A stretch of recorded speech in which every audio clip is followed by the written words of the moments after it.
యూట్యూబ్లో మాత్రం ఇలాంటి తప్పు తెలిసి కానీ తెలియక కానీ అస్సలు చేయకండి, దయచేసి చెప్తున్నాను.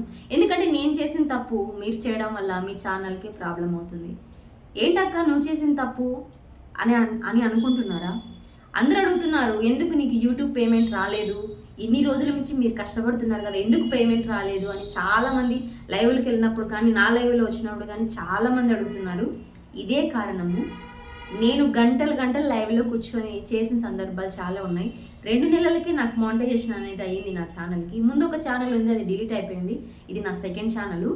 2 నెలలకి నేను మానిటైజేషన్ అనేది ఎలిజిబుల్ అయ్యాను. మానిటైజేషన్ కూడా అయిపోయింది. దగ్గరగా $72 కూడా యాడ్ అయ్యాయి. తర్వాత నాకు ఒకరు చెప్పారు, ఇలా స్క్రీన్ రికార్డ్ లైవ్ అనేది ఒకటి ఉంటుంది, ఒక షార్ట్ వీడియో తెచ్చి నీ లైవ్లో పెట్టు, గంటలు లైవ్లో కూర్చోవాల్సిన అవసరం లేదు అని నాకు ఒకరు సజెషన్ చేశారు. దాన్ని నేను పిచ్చిగా నమ్మి అలాగే నా యూట్యూబ్ ఛానల్లో పెట్టాను. దానివల్ల నాకు సబ్స్క్రైబర్స్ వచ్చారు, వాచ్ టైం కూడా వచ్చింది, మిలియన్స్లో యూజ్ కూడా పోయాయి.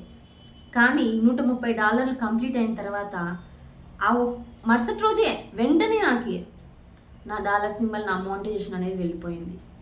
చాలా బాధపడ్డాను, చాలా బాధపడ్డాను. మీరు మాత్రం తెలిసి కానీ తెలియక కానీ దయచేసి ఎవ్వరు అలాంటి తప్పులు అయితే చేయకండి.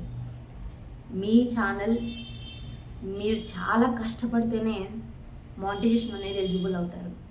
అది మాత్రం గుర్తుపెట్టుకోండి. ఎందుకు ఈ విషయం చెప్తున్నానంటే, నేను తెలియక చేసిన తప్పుని మీరు తెలిసి కూడా చేస్తున్నారు.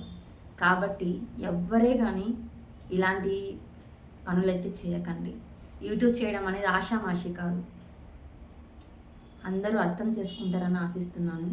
తొందరలో నేను కూడా సంతోషమైన వార్త మళ్ళీ మీ ముందు ఖచ్చితంగా తీసుకొని వస్తాను. అందరికీ నమస్కారం.